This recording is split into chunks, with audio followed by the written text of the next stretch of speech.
We are now on letter C, antibody-mediated immunity. So this branch of specific defenses is really led by B lymphocytes, which is a specific type of lymphocyte, right? So B cells are created inside of the bone marrow. That's where they're produced. So B bone marrow. The B cells, once they've been produced, are considered immature and inactive, right? And the B cells actually stay inside of the bone marrow to go ahead and mature, right? When the B cells are maturing inside of the bone marrow, a few different things are happening. The first is that they are developing something called immunocompetence, right? And this is their ability to recognize and bind to a specific antigen, all right?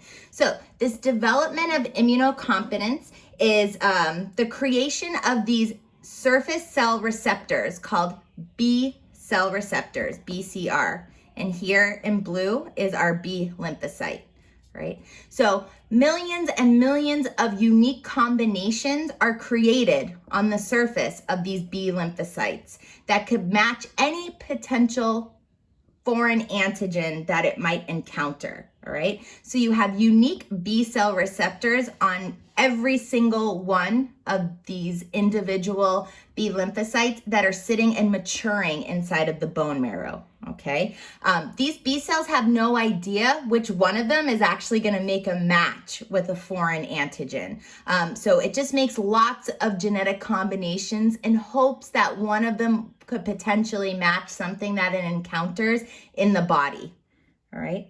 The second thing that's happening inside of the bone marrow as these B cells are maturing is that they are developing self-tolerance, right? And that's their ability to be able to distinguish one of your own healthy cells versus a foreign cell type. Again, we don't want to have an autoimmune type condition develop where your B cells start to attack perfectly healthy liver cells or cardiac cells.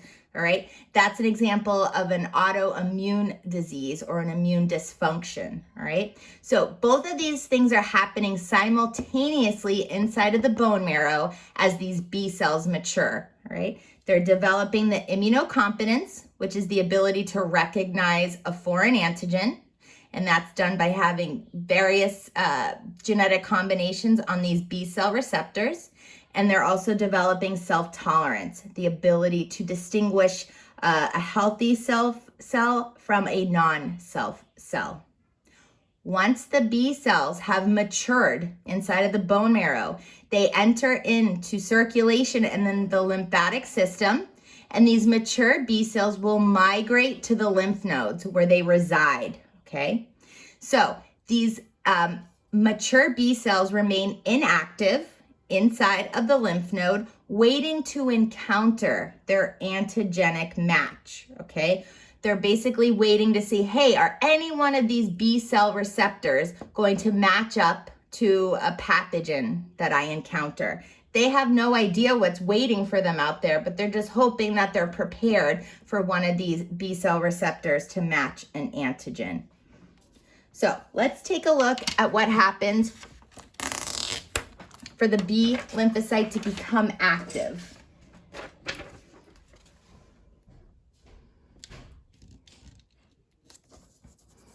All right, so the activation of B cells.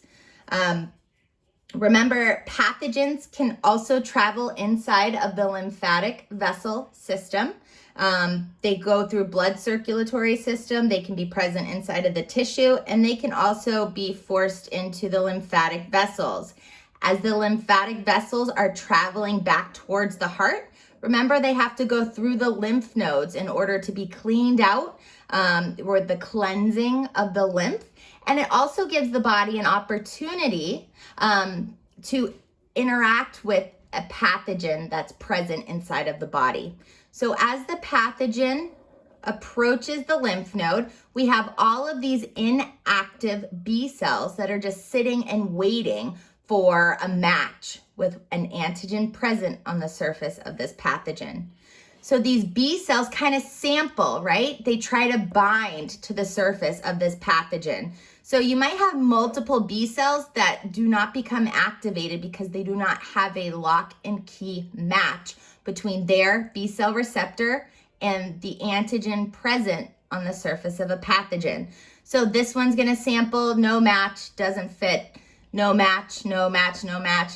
But lo and behold, maybe the very last B lymphocyte, you get a perfect match and you get a binding of the pathogenic antigen to the B cell surface receptor, right? Once this match happens, that is the signal for the B cell to become active. This one B lymphocyte starts to proliferate, okay? Or it creates many, many clones of itself, okay? So these are exact genetic copies, lots and lots of them that are replicating themselves, right? This is also why you might find that if you're sick or your body is starting to fight off a disease, that your lymph nodes actually enlarge and they become quite swollen.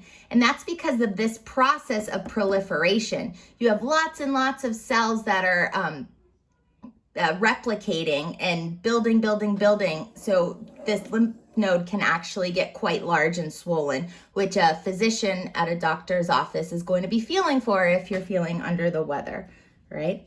So as these B cells are activated, they create lots and lots of duplicates, all right? And there's actually two different types of cells that are created once they've been activated. Some of these cells become plasma cells. Some of these cells become memory cells, right?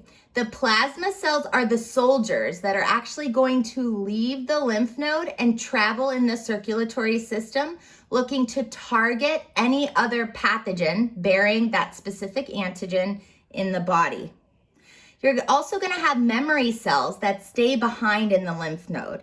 And it is these memory cells that basically stay here inactive, waiting to encounter that specific pathogen again, all right? This is how the immune system can develop memory and can mount a faster response with subsequent exposures, all right? Once these memory cells become activated by a secondary encounter with the same pathogen, they can instantly create antibodies. They don't have to go through this whole process again of becoming activated, creating lots and lots of duplicates. They're ready to go. All right. We're now going to focus on how these plasma cells create antibodies and actually migrate out from the lymph node and start to target any pathogen that might still be present in the human body.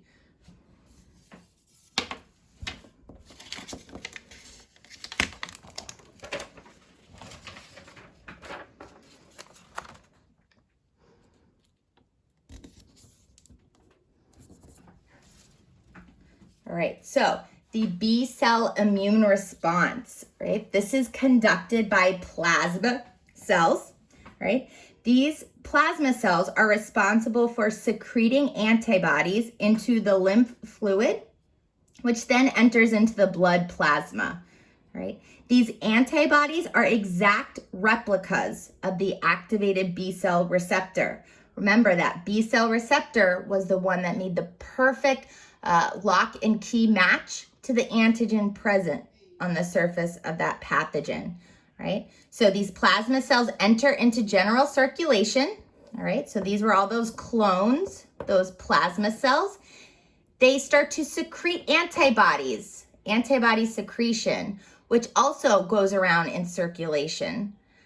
These antibodies are going to look for and hopefully bind to the surface of any pathogen that is presenting that unique antigen that made the match with the B cell receptor.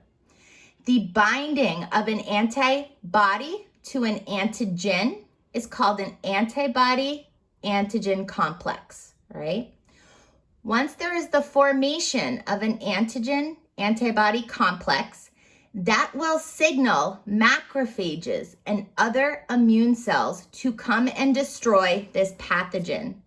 Without the binding of that antibody to the surface of the pathogen, The macrophage or other immune cells might not have recognized it or might not have been drawn to that particular area in order to eradicate the pathogen.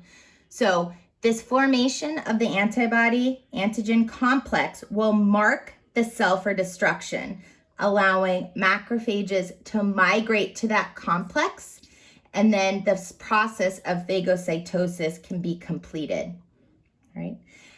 In addition to the phagocytosis and destruction of this pathogen, the macrophages that are phagocytosing the pathogen will also move on to activate T cells. And this is where you have both the B cells and the T cells working together as a team in order to destroy one specific pathogen, all right? So the macrophages that are engulfing this tagged or marked pathogen will move on to go ahead and activate the T lymphocyte, which we will talk about next.